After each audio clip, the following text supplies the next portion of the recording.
Blood remembers what science refuses to see. In the shadow of America's oldest mountains, certain bloodlines have evolved beyond medical explanation. Their DNA harbors impossible abilities witnessed, documented, and then systematically erased from official records. Researchers who investigate too deeply vanish. Evidence disintegrates in secured laboratories. Witnesses wake with altered memories. The government has opened 17 classified investigations since 1954. All were abruptly terminated. These are not folklore or campfire tales. The mountains have been shaping these lineages for centuries, perhaps guiding their evolution towards something beyond human. Their abilities manifest in ways that violate our understanding of biology, physics, and consciousness itself.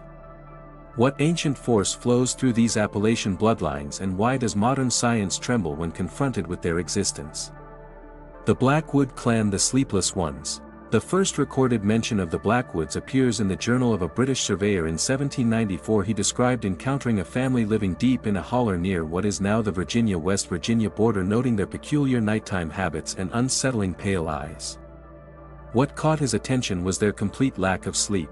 The Blackwoods do not sleep, not in the way normal humans do. For generations they have remained awake through the darkest hours, their pupils growing unnaturally large in the moonlight, allowing them to see with remarkable clarity in near total darkness. One researcher noted in his private journal, later discovered after his disappearance in 1986, they do not sleep because they cannot afford to. Something hunts them, or they hunt something. I am no longer certain which is true. The Blackwoods have served as night watchmen, security guards, and in other professions for generations. They tend to live longer than average, with several documented cases of family members reaching well beyond 100 years with full mental acuity. They rarely marry outside their bloodline, and when they do, their genetic trait remains dominant, though slightly diluted with each generation.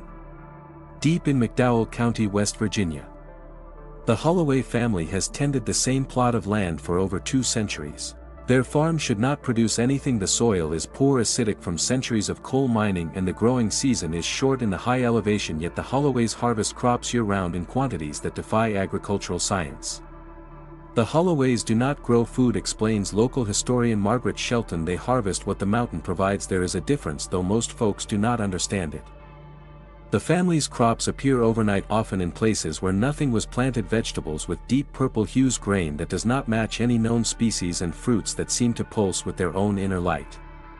Those who have eaten Holloway produce describe a sensation of profound connection to the land, followed by vivid dreams of underground spaces and ancient sleeping entities. What makes the holy lineage truly inexplicable is the family's physical transformation during harvest times. Their fingers elongate by several inches, splitting at the tips into root-like tendrils capable of reaching deep into the soil. Their skin takes on a bark-like texture, and those who have observed them during these periods report seeing a network of vein-like patterns beneath their skin pulsing with a greenish fluid.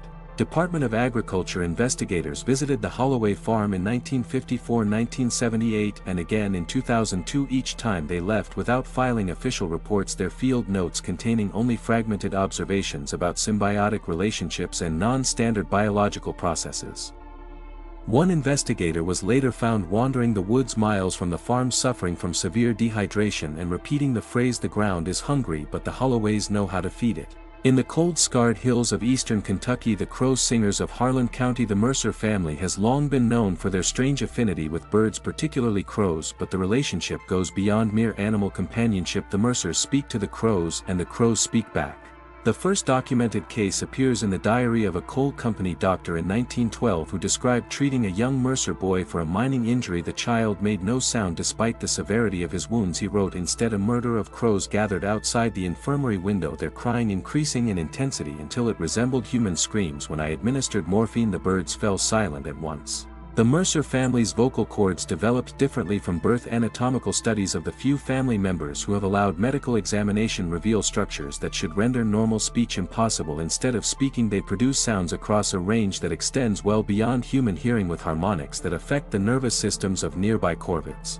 "You do not ever want to cross a Mercer," says retired Sheriff's Deputy James Townsend. Had a man up in Harland who shot at one of them in a property dispute back in '89. Next morning they found him in his bed, eyes gone, tongue gone, windows closed and locked from the inside, but there were feathers everywhere, black feathers. The Mercers work primarily as messengers and information brokers. Their network of crow spies allows them to know what happens across vast stretches of the mountains. They can deliver messages miles away within minutes, and they always know when outsiders enter their territory. Ornithologists and neurologists from the University of Kentucky attempted to study the phenomenon in 2006, placing monitoring equipment around Mercer property. Within days, all the devices were destroyed. Found pecked to pieces and neatly arranged in ceremonial-looking patterns, the research team reported feeling constantly watched, with crows following their movements throughout the region. The Tanhauser touch healers who take the pain.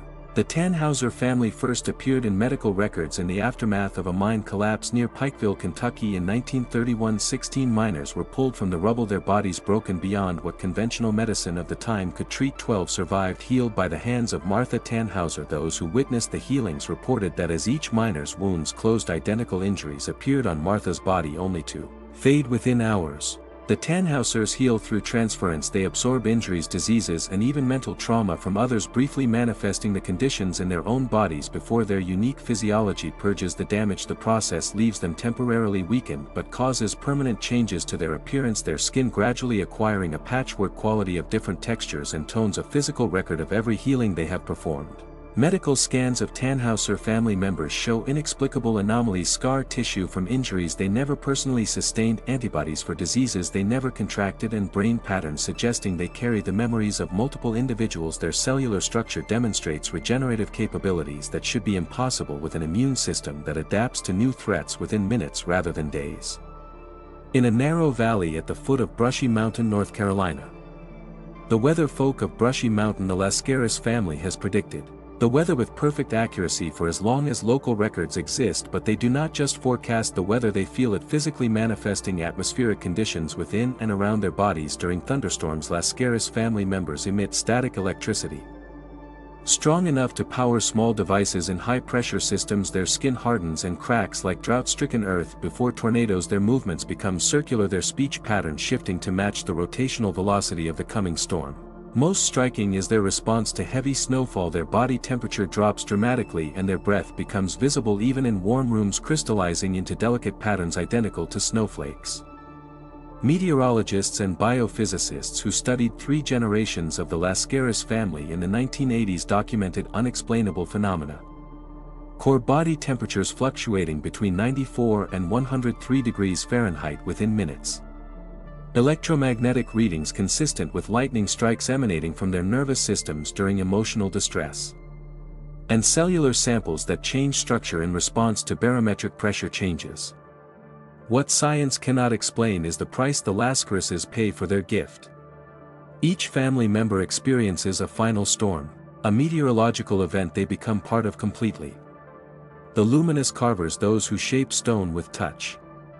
The Coleman family's connection to the limestone caverns running beneath the Cumberland Plateau stretches back to before written records of the region.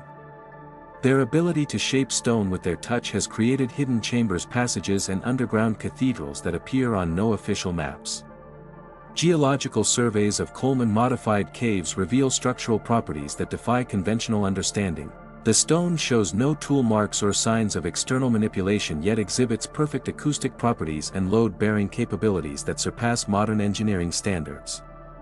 Most remarkably, the modified stone continues to grow over decades, with new crystalline formations appearing in patterns that match the brainwave patterns of the Coleman who shaped it.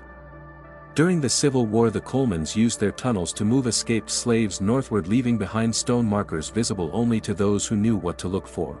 During Prohibition, they allowed certain local families to use their caves for moonshine operations, establishing alliances that persist to this day. What science cannot account for is the relationship between the Colemans and the stone itself. Family members described the sensation not as manipulation but as conversation. Neurological studies conducted in 1997 showed that when in contact with limestone, Coleman brain activity synchronizes with subtle electromagnetic fields emanating from the stone, creating feedback patterns identical to those observed in communication between conscious entities. Most disturbing are the accounts of what happens to Coleman family members in old age. Rather than dying conventional deaths, elderly Colemans walk deep into their cave systems and are never seen again. Expeditions to find them discover only life-sized stone figures, perfectly detailed down to clothing wrinkles and fingerprints, their faces expressing perfect serenity. What ancient force flows through these Appalachian bloodlines, and why does modern science tremble when confronted with their existence? Some say the mountains remember. Some say they choose. Some say the bloodlines are merely borrowing form for a while. But one thing is certain. The shadows hold secrets. The mountains whisper truths. And the blood remembers.